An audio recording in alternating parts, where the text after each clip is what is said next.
let me start with that obvious question. Facilities are going to reopen here within the month. So as a mom of a freshman college athlete, how do you feel about it?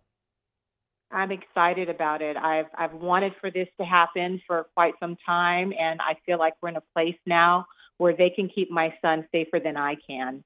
I am sure that everyone around him is going to be tested, that those facilities are going to be spotless.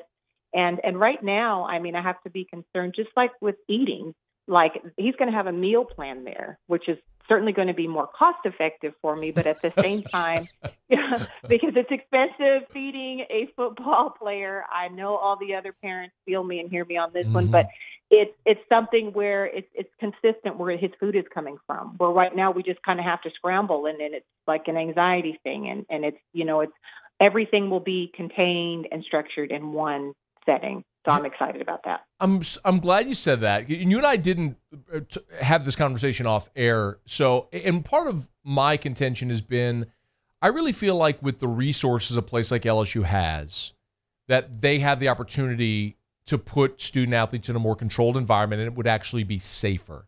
Do you have? And it sounds like you expressed that. Do you have any concerns though that might linger about Eli heading back to campus? Well, it's a little different for me because the trust factor is really, I mean, we started looking at LSU almost 2 years ago. And so the trust that I have might be a little bit stronger than just a parent who doesn't, it's just kind of like, okay, I'll just go here. It was an extensive process. And I feel like putting him with these coaches is like putting him with another parent. They're part of our parenting team.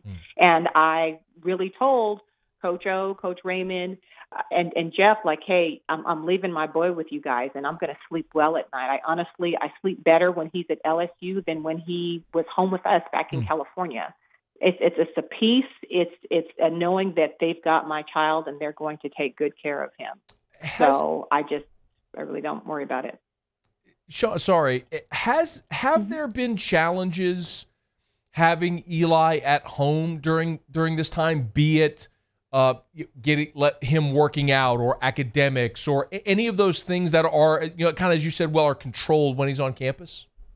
Absolutely. There have been challenges. I mean, I'll just start with, like, say, for example, if he needs to go to the doctor for something, I'm like, well, you're just going to wait on that. If you're not near death, you're not going to the doctor, whereas if he were at LSU, they have doctors there. They have a whole, and that could be like in a controlled setting where you don't have the fear factor. The dentist, well, the jury's still out on that one. He needs to go there, and same thing with his academics, everything being all in one setting. I mean, for him being in a Zoom call and just having everyone adjusted and did the best that they could. Right. Not just in this setting, not just with everyone, my middle schooler, everyone did the best that they could.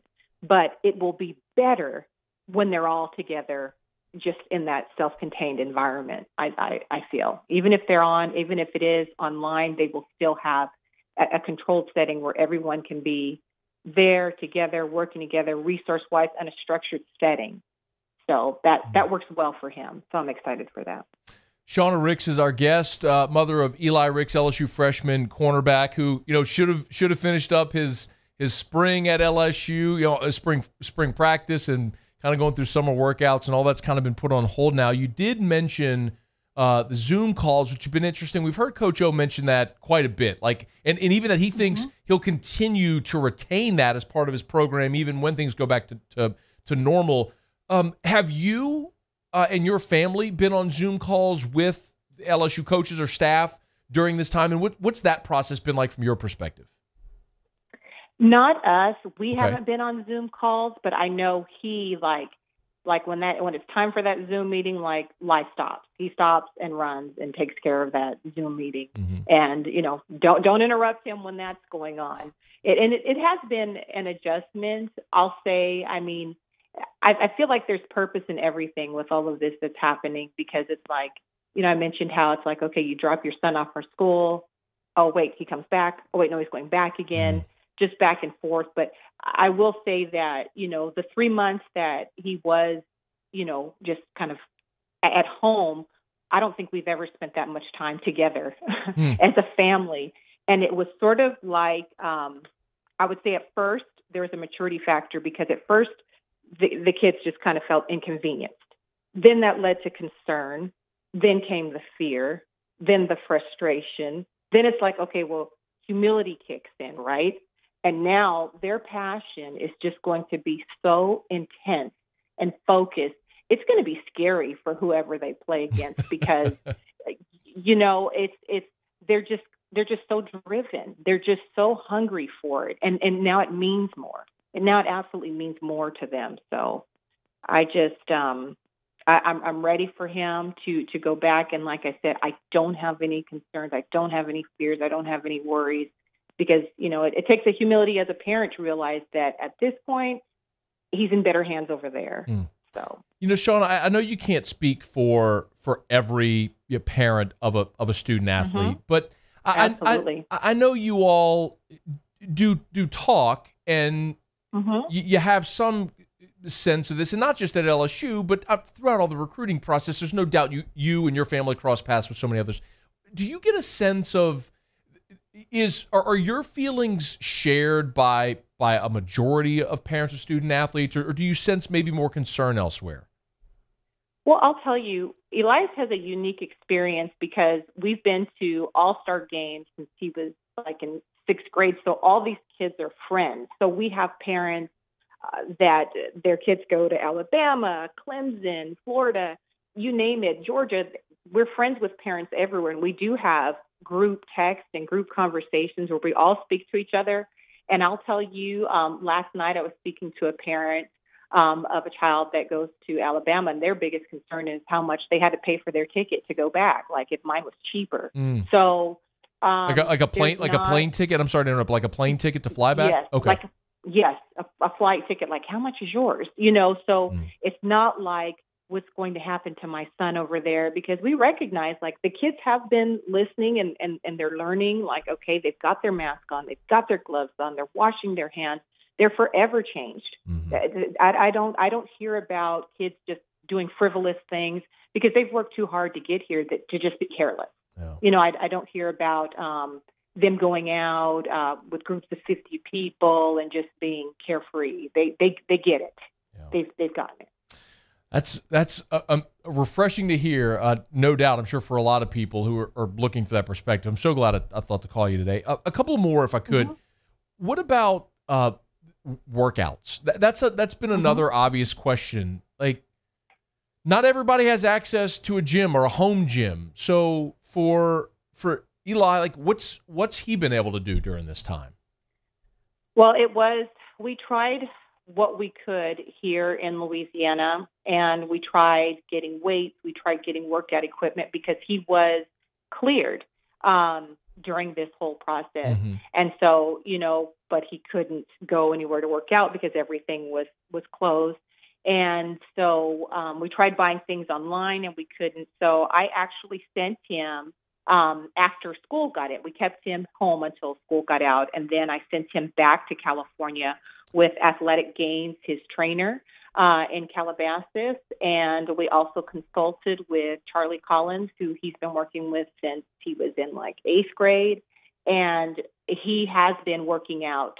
He's been working really, really hard, like nonstop, to build up strength, to get his weight back because he was, after his injury, it was just a process, but he's bigger, stronger than ever. So, he's, like I said, he's very driven. And I know, like I speak for a lot of parents, it's hard to keep kids like him contained when they're just so determined to work out. I mean, I see people, NFL players at parks, at schools, on track, just doing whatever they can. So we're very blessed to have that opportunity. I know I know last time we talked, you work in real estate with Aaron James, who's a great friend. And I've noticed that's obviously affected so much of the industry professionally because of social distancing. And I noticed, on Facebook, there's pictures of your family obviously doing social distancing as well. Like when the season comes around, and it certainly seems like there's going to be football, would your concern as a parent, or for you or your family, increase about going to games? Like if there were fans in attendance at games?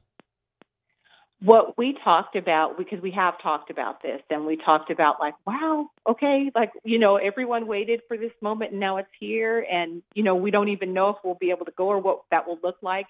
And we've just accepted it. Mm-hmm.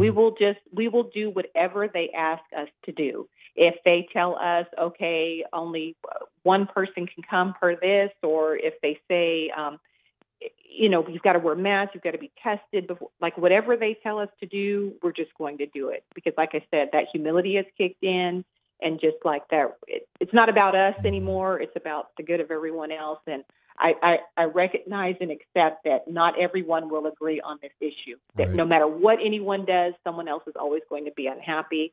But right now, if my kid gets to get put on a uniform and get out there and play, I'm good with that. In whatever setting or whatever that will look like, we're not going to balk about it. We're not going to be upset. We're just like, okay, let's roll. You got an awesome perspective. I love talking to you. And I know our audience does too every time we get a chance to chat. Before you go, you got to give people a shout out if they want to buy or sell a home and they want to get in touch with, because as we mentioned, you're living now in the Baton Rouge area. Your family is here, so you're working as a realtor with our friend Darren James. So if people want to talk to professionally, how do they do that? There's my website, shauna.agent225.com, or they can call me. My phone number is 225-450-4878. And also, I'm on Facebook. I'm on Instagram. They can call me anytime. That's my phone. I'm a relentless person. I work hard for my clients, and my team's great as well. That's and it comes across. I think everybody can sense that, and I love the fact that you've already got the 225 area code on the phone number. It's like that didn't take very long. Well, it's a funny thing, because I would be calling people and nobody would answer the phone because I had this 909 area code. So I got labeled as a telemarketer. I'm like, this has to go.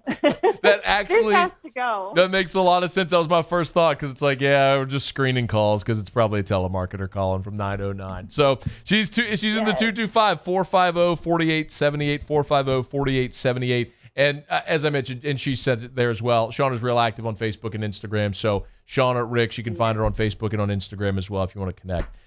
It's always a pleasure to talk. Best to you and your family. Thank you so much for a couple of minutes today. Thank you so much. You take care.